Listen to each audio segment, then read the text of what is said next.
चला नमस्कार विद्यार्थी मित्र सर्वांचं स्वागत आहे आपल्या नवोदय मिशन ऑनलाईन प्लॅटफॉर्म मध्ये 7वी स्कॉलरशिपचा 23वा धडा या ठिकाणी आपण आज पाहणार आहोत। त्यामधील क्षेत्रफळ या धड्याचं नाव आहे। त्यामध्ये स्वाध्याय 23.1 मधील सर्व गणिते आपण पाहत आहोत। पहा, या अगोदर जर तुम्ही स्वाध्याय पाहिले नसतील तर ते तुम्ही प्लेलिस्ट मध्ये जाऊन पाहू शकता। चॅनलला नवीन असाल तर सबस्क्राईब करा। पहिला गणित या ठिकाणी स्क्रीनवर दिसते तुम्हाला।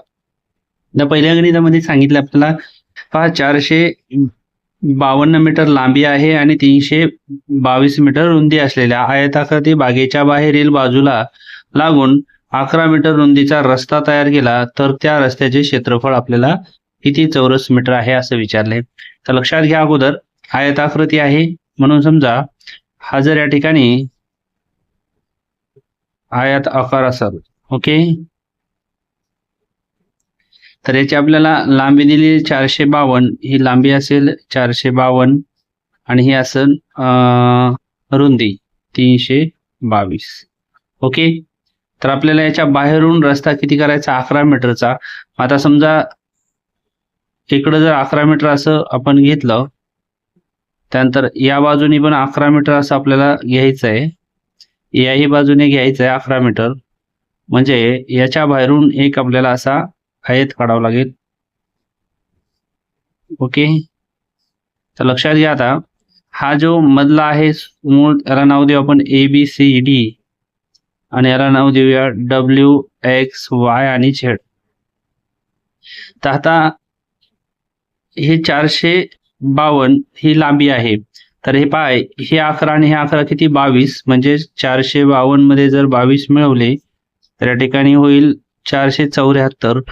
त्या बाहेरील आयताची काय होईल, ही लांबी होईल किती 474, ओके। आणि परत रुंदी जी आहे तर ती किती आहे 322, म्हणजेच हे 11 आणि वरचे 11 22, परत त्याच्यात जरी 22 मिळवले आपण तर 344 होईल, ही होईल या ठिकाणी याची रुंदी 344। आता लक्षात घ्या, हे जे रस्ता आहे हे पूर्ण या रस्त्याचं आपल्याला फक्त क्षेत्रफळ काढायचं असेल तर अगोदर आपल्याला ह्या मोठ्या आयताचं क्षेत्रफळ काढायचं आणि नंतर या मधल्या आयताचं क्षेत्रफळ काढायचं आणि मोठ्या आयताच्या क्षेत्रफळामधून ह्या आयताचं क्षेत्रफळ काय करायचं, वजा करायचं, झालं उत्तर। तर आता लक्षात घ्या, सुरुवातीला आपण WXYZ म्हणजेच आयत WXY आणि Z चे क्षेत्रफळ जर काढले आपण तर लांबी गुणिले रुंदी होईल, बरोबर आहे। तर लांबी किती आहे आता इथं 474 आणि रुंदी किती आहे 344, मग इथं लिहूया 474 गुणिले 344, या दोघांचा आपण जर गुणाकार केला तर तो होईल 1,63,056, ओके। आता आपल्याला ह्या मधल्या आयताचे क्षेत्रफळ काढायचे, ओके। तर मधल्या आयताचं नाव काय, आयताचे नाव काय आहे, मधल्या आयत ABCD चे क्षेत्रफळ बरोबर लांबी गुणिले रुंदीच होईल। आता याची लांबी किती होती 452 आणि रुंदी किती 322, ओके। या जर दोघांचा गुणाकार केला तर तो होईल 1,45,544। आणि आता पहा, मोठ्या आयताच्या क्षेत्रफळामधून या जर छोट्या आयताचं क्षेत्रफळ वजा केलं तर रस्त्याचं क्षेत्रफळ निघणार आहे, म्हणून या दोघांची काय करायची वजाबाकी। इथं करूया 1,63,056 वजा 1,45,544। पहा, 6 मधून 4 गेले 2 राहतील, 5 मधून 4 गेले 1 राहील, 10 मधून 5 गेले 5 राहतील, इथं 12 मधून 5 गेले 7 राहतील, इथं 5 मधून 4 गेले 1 राहील आणि 0 राहील, 17,512 या ठिकाणी ह्या रस्त्याचं क्षेत्रफळ असणारे ऑप्शन क्रमांक 3 मध्ये पाहायला मिळेल, ओके। चला पुढील प्रश्नाकडे वळूया। प्रश्न क्रमांक 2, पहा, एका चौरसाचा कर्ण आपल्याला दिलेला आहे तर त्या चौरसाचे क्षेत्रफळ काढायचे। पहा, चौरसाचं जर क्षेत्रफळ काढायचं असेल आपल्याला तर लक्षात घ्या, चौरसाचे क्षेत्रफळ बरोबर सूत्र काय आहे, बाजूचा वर्ग, म्हणजे आपल्याला बाजू माहित असणं गरजेचं आहे। तर आपल्याला चौरस हा समजा आपला चौरस आहे असं आपण गृहीत जर धरलं तर याचा कर्ण दिलेला आहे आपल्याला. काय दिलेला आहे? कर्ण. किती दिलेला आहे? 25 वर्गमुळात 2. आणि इथं काटकोन त्रिकोण होतं. लक्षात घ्या, आता जर आपण ABCD असं जर नाव दिलं तर या काटकोन त्रिकोण आपण जर ही आणि ही बाजू सारखी असणार आहे सर्व बाजू, कारण हा चौरस आहे. ओके, तर ही बाजू x घेतली तर ही पण बाजू किती होणार आहे? x. तर आपण याचा पायथागोरसचा प्रमेय वापरून याचं उत्तर काढू शकतो. पायथागोरस प्रमेय काय सांगतो? कर्ण वर्ग म्हणजेच AC चा वर्ग बरोबर AB चा वर्ग अधिक BC चा वर्ग. चला, AC या ठिकाणी माहिती आहे आपल्याला 25 वर्गमुळात 2 आणि याचा काय? वर्ग. AB x वर्ग अधिक x वर्ग. इथपर्यंत लक्षात आलं? आता लक्षात घ्या, हे वर्ग आणि वर्गमूळ कॅन्सल होईल. इथं राहील फक्त या 25 चा वर्ग 625 आणि हे गुणिले 2 बरोबर हे x आणि x 2x स्क्वेअर. इथपर्यंत लक्षात आलं? 2 गुणाकारातले भागाकारात जातील, म्हणजेच x चा वर्ग बरोबर 625 गुणिले 2 आणि याला भागिले 2. 2 2 कट झाले. आता इथं x चा वर्ग 625 म्हणजे वर्गमूळ किती आलं? 25. किती आलं? 25. याचा अर्थ बाजू किती आलेली आहे? ही 25 असेल, ही 25 असेल, 25 असेल आणि ही पण 25. ओके, आता चौरसाचे क्षेत्रफळ बरोबर बाजूचा वर्ग म्हणजे इथं 25 चा वर्ग करा, तो येईल 625. म्हणजेच या चौरसाचं क्षेत्रफळ असणार आहे 625. ऑप्शन क्रमांक 1 मध्ये पाहायला मिळेल. ओके, चला पुढील प्रश्नाकडे वळूया. प्रश्न क्रमांक 3. एका खोलीला चौरसाकृती 400 फरशा बसवल्या आहेत, तर फरशीची प्रत्येक बाजू निम्मी केली, निम्मी म्हणजे अर्धी केली, तर किती फरशा लागतील? आता समजा, आता एकूण फरशा किती आहेत आपल्याकडं? एकूण फरशा आहेत आपल्याकडं 400. आता बाजू कशी करायची? निम्मी. समजा ही एक फरशी आहे, समजा चौरस आकृती. जर ही बाजू 4 असेल आणि जर ह्या फरशीचं जर क्षेत्रफळ काढलं तर किती येणार आहे? फरशीचं क्षेत्रफळ 4 चा वर्ग 16. किती येणार आहे? 16. ओके, आणि हे फरशीचं जर ही आता ही दुसरी फरशी आणि यांनी काय सांगितलेलं आहे? निम्म करायचंय. म्हणजे हे जर 2 असेल तर इथं काय येणार आहे? 4. म्हणजे ह्या फरशीचं क्षेत्रफळ किती येणार आहे? 4. याचा अर्थ जी मोठी फरशी आहे या मोठ्या फरशामध्ये हे निम्म अंतर केल्यावर किती फरशा तयार होतात? 1 2 3 4. कारण इथं 4 येते आणि इथं 16 येते.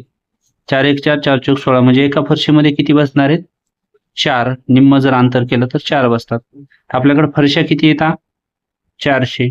मग आपल्याला जर एक फरशी बरोबर 4 फरशा आहेत, बरोबर आहे. म्हणजे सुरुवातीची जी फरशी दिलेली आहे आणि अंतर निम्म केल्यावर त्याच्या 4 फरशा तयार व्हायला आहेत. लक्षात घ्या, 4 फरशा तयार होतात. म्हणून सुरुवातीला किती फरशा आहेत? 400 एकूण. त्याला जर 4 ने गुणलं तर 4 चौक 16 होईल, 2 0. म्हणजेच अंतर जर निम्मे केले तर त्या ठिकाणी 1600 फरशा लागतील. ऑप्शन क्रमांक 4. ओके, चला पुढील प्रश्नाकडे वळूया. चला, एका आयताची परिमिती आपल्याला दिलेली असून त्याची लांबी दिलेली आहे, तर त्या आयताचे क्षेत्रफळ काढायचे. अगोदर आपल्याला रुंदी काढावं लागेल. म्हणजेच आपण लिहूया इथं आयताची परिमिती बरोबर 2 कंसात लांबी अधिक रुंदी. आयताची परिमिती इथं 56 आहे, त्यानंतर 2 ला 2 ठेवूया. लांबी दिलेली 16 अधिक रुंदी माहित नाहीये, पण x घेऊया. ओके, त्याला सोडवलं तर काय होईल? 16 दोन्ही इथं होईल 32 अधिक 2x आणि हे इकडे 56 ला 56 जशाला अधिकची इकडे वजा होतील. इथं राहील 2x बरोबर 56 वजा 32 आणि 2x बरोबर 6 मधून 2 गेले 4 राहतील, 5 मधून 3 गेले 2 राहतील आणि x बरोबर हे गुणाकारातले भागाकारात 24 भागिले 2 म्हणजेच 12. म्हणजे आपली रुंदी किती आलेली? 12. बरोबर आहे. आता आपल्याला लांबी माहिती आहे 16 आणि रुंदी किती आलेली आहे 12.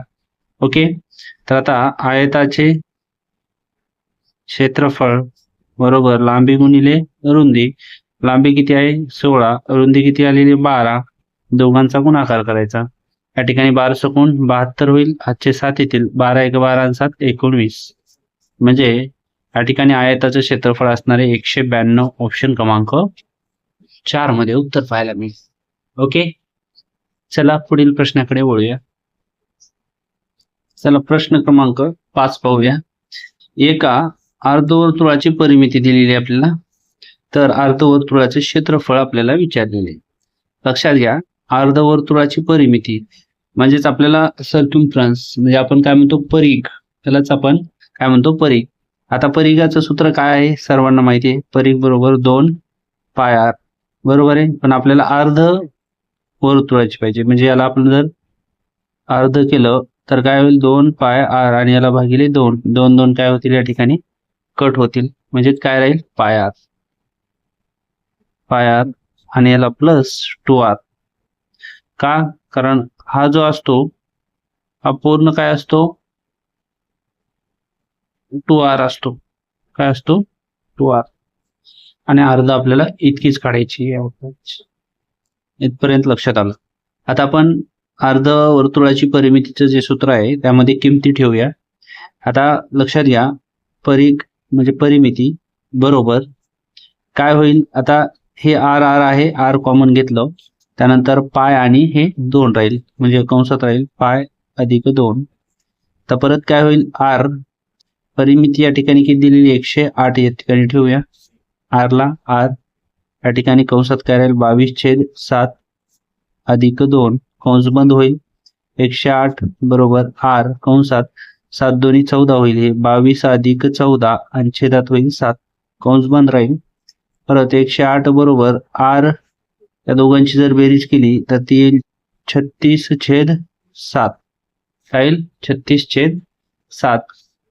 आता हे गुणाकारातले या ठिकाणी गुणाकारातले भागाकारातले गुणाकारात आणि गुणाकारातले भागाकारात, म्हणजेच r बरोबर 108 गुणिले 7 आणि भागिले काय होईल 36. इथपर्यंत लक्षात आलं. तर या ठिकाणी लिहितो समोर.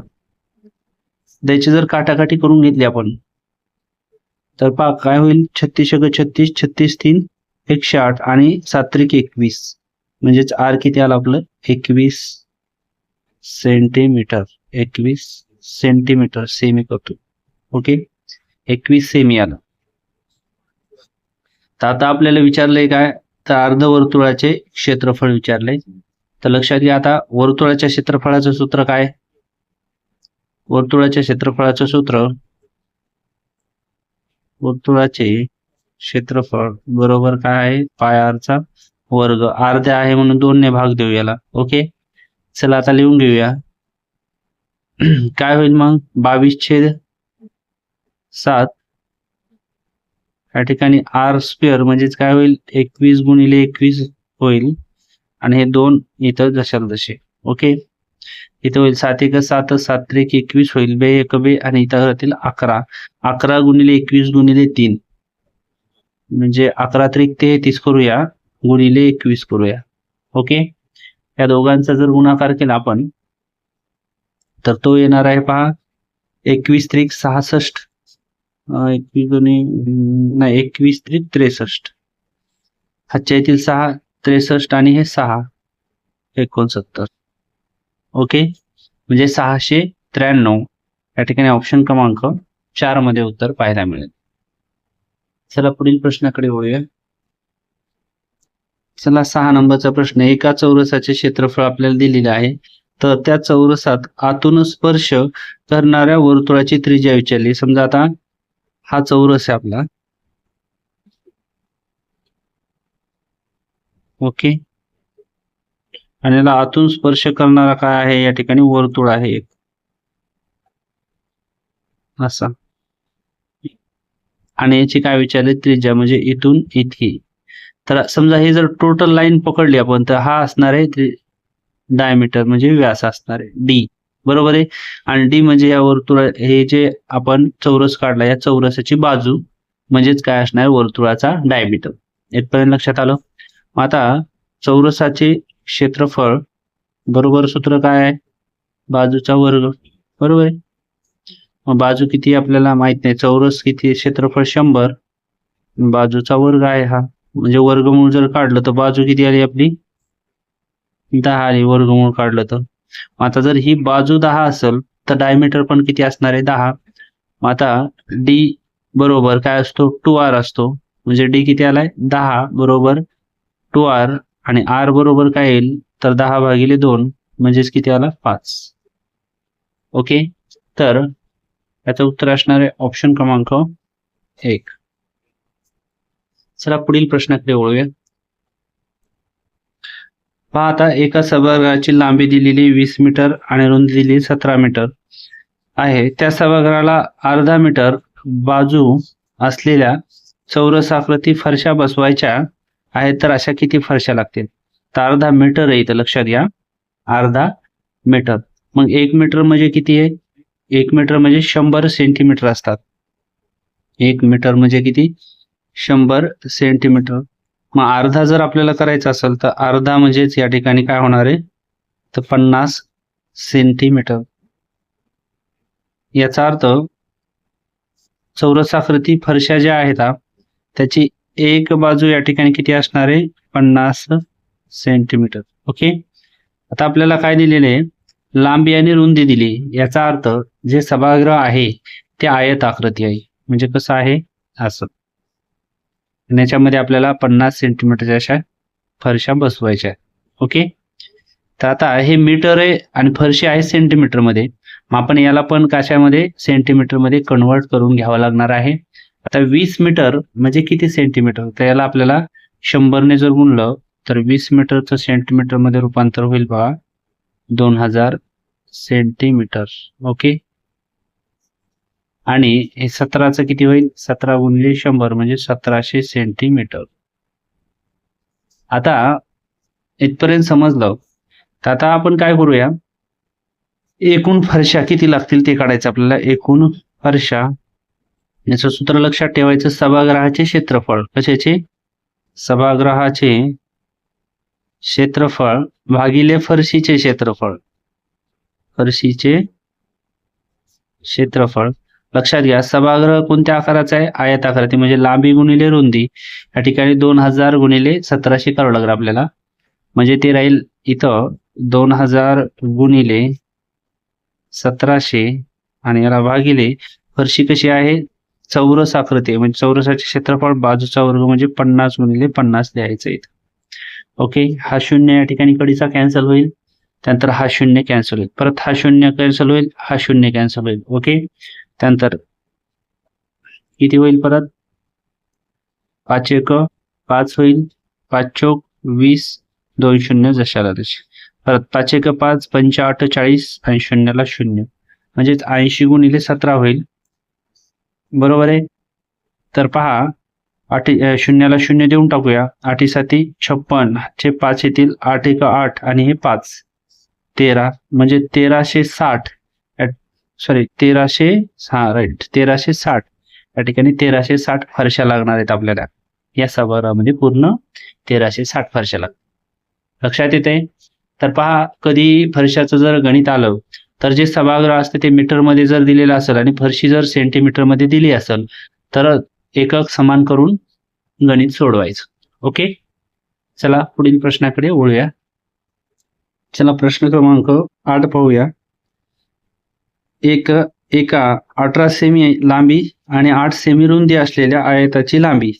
आता पहा हे एक आयत आहे ओके आणि या आयताची लांबी दिलेली आपल्याला 18 आणि रुंदी दिलेली 8.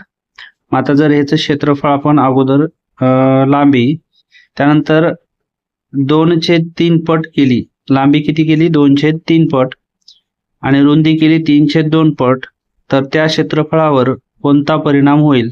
हा सुरुवातीचं जे माप आहे लांबी आणि रुंदी याचा आयताचे क्षेत्रफळ आपण अगोदर काढून घेऊया बरोबर लांबी गुणिले रुंदी म्हणजेच 18 गुणिले 8.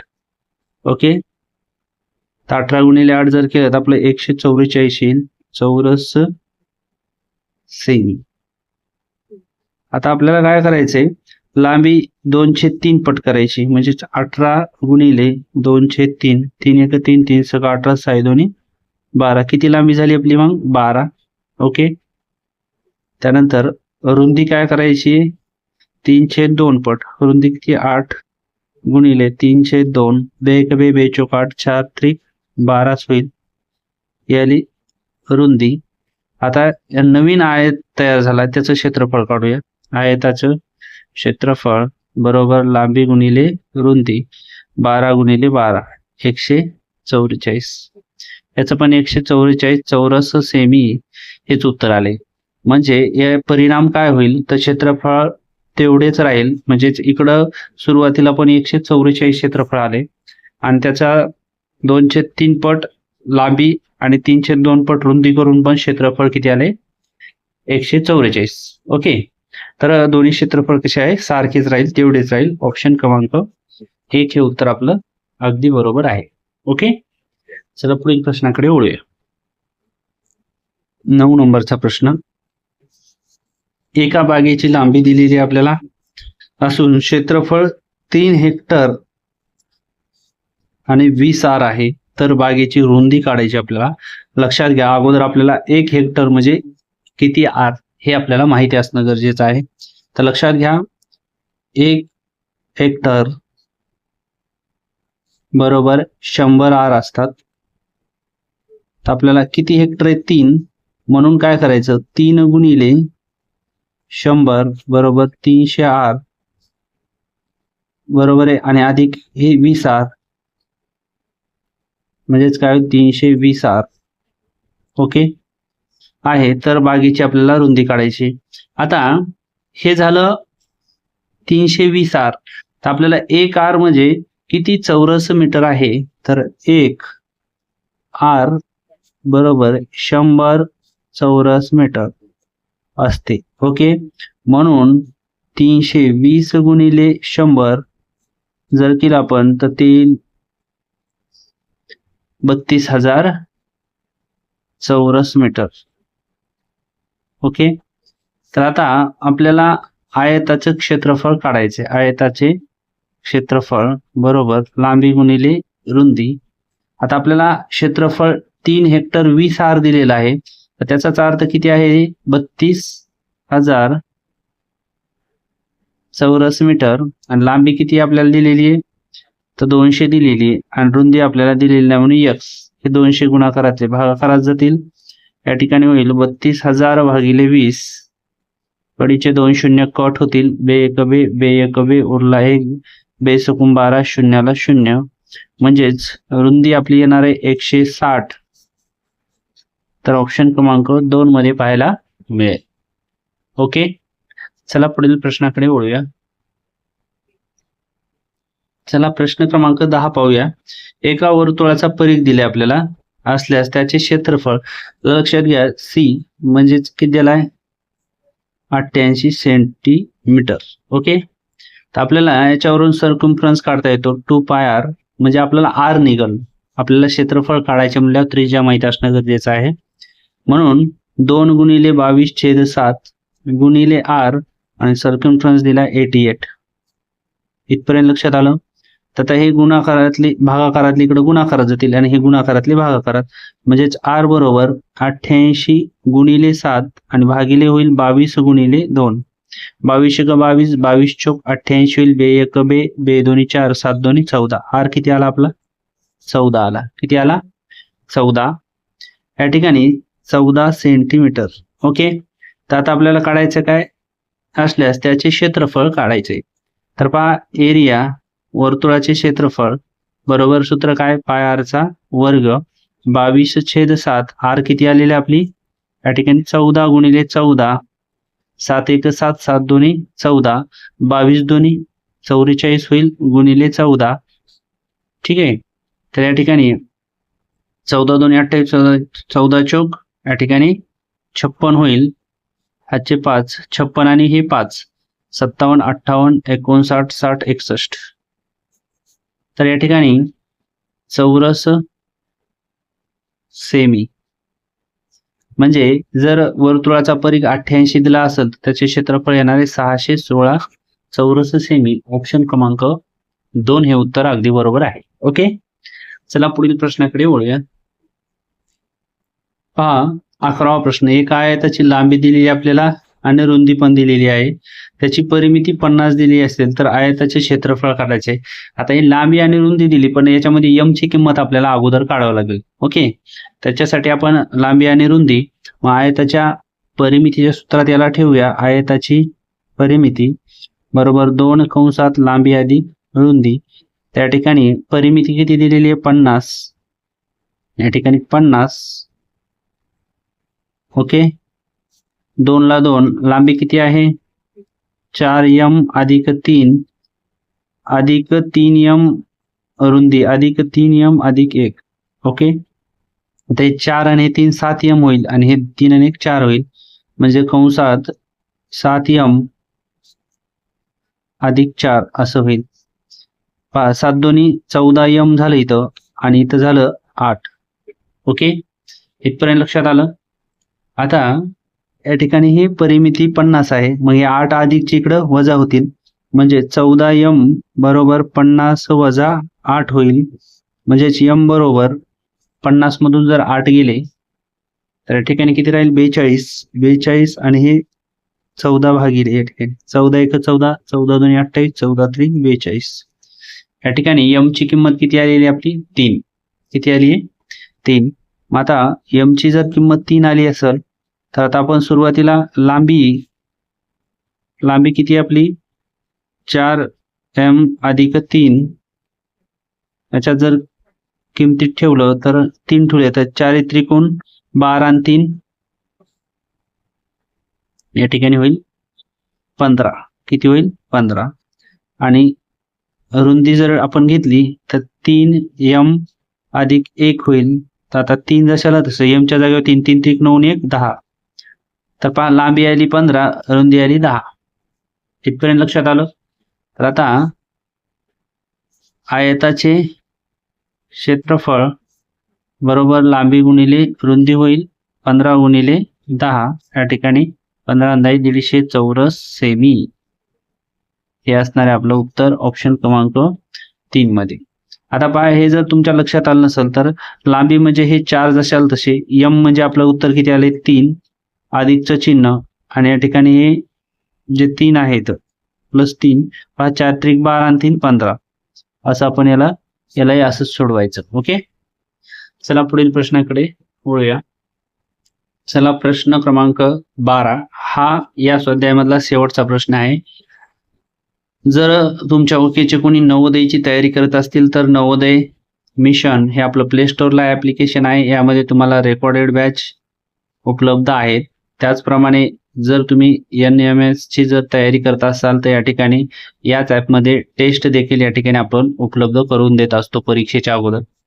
ठीक आहे, तर या माहितीसाठी तुम्ही ॲप डाउनलोड करून पाहू शकता. ओके, चला आता आपण शेवटचा प्रश्न या ठिकाणी सोडून घेऊया. आता शेवटचा प्रश्न आहे 44 सेमी परिमिती असलेल्या चौरसाचे क्षेत्रफळ हे 44 सेमी परिघ असलेल्या वर्तुळाच्या क्षेत्रफळापेक्षा कितीने कमी असेल. तर लक्षात घ्या आता चौरसाची परिमिती दिलेली आहे आणि आपल्याला वर्तुळाचा या ठिकाणी परिघ पण दिलेला आहे. दोघांचे वेगवेगळे क्षेत्रफळ काढायचे. तर पहा चौरसाची परिमिती इथं 44 दिलेली आहे. मग चौरसाच्या परिमितीचं सूत्र चौरसाची परिमिती बरोबर 4 गुणिले काय असतं बाजू. ओके, हे 44 बरोबर हे 4 भागाकारात जातील. इथं राहील बाजू. बाजू किती आली आपली 11. किती आली 11. ओके, मग चौरसाची बाजू आली 11. आता काढूया चौरसाचे क्षेत्रफळ. चौरसाचे क्षेत्रफळ बरोबर काय असतो बाजूचा वर्ग म्हणजे इथं 11चा वर्ग होईल 121. किती आलं उत्तर आपलं 121. त्यानंतर आता आपल्याला 44 सेमी परिघ दिलेला आहे. ओके, मग आता आपण इथं वर सर्क्युम्फरन्स किती दिलेला आहे 44. मग सर्क्युम्फरन्स इज इक्वल टू 2 पाय r आता इथं लिहूया 44 बरोबर 2 गुणिले 22/7 गुणिले r. त्यानंतर हे भागाकारातले गुणाकारात आणि गुणाकारातले भागाकारात, म्हणजे r बरोबर 44 गुणिले 7 भागिले 2 गुणिले 22. 22 एक 22, 22 दोन्ही 44, 2 2 काय झाले कॅन्सल झाले. ओके. त्यानंतर काय राहिले इथं आता 7, म्हणजे किती आलं उत्तर आपलं r 7 आलं. मग r जर आपल्याला 7 आलं तर आपल्याला वर्तुळाचं क्षेत्रफळाचं सूत्र माहिती आहे. मग आपण लिहू शकतो वर्तुळाचे क्षेत्रफळ बरोबर पाय r चा वर्ग. पाय म्हणजे 22/7, 7 r म्हणजे 7 गुणिले 7. आता 7 एक 7 कॅन्सल, 22 गुणिले 7, 22 7 154. या ठिकाणी आता आपलं वर्तुळाचं क्षेत्रफळ आले 154 आणि या ठिकाणी चौरसाचं क्षेत्रफळ आले 121. तर आता कितीने कमी आहे म्हणाले वर्तुळाच्या क्षेत्रफळापेक्षा, म्हणजे वर्तुळाच्या क्षेत्रफळामधून चौरसाचं क्षेत्रफळ जर वजा केलं त्या ठिकाणी उत्तर येते पहा आपलं 33, म्हणजेच 33 चौरस सेमीने काय आहे कमी आहे. ओके. व्हिडिओ आवडला असेल लाईक करायचा, शेअर करायचा आणि आवडला असेल तर इतरांनाही पाठवा.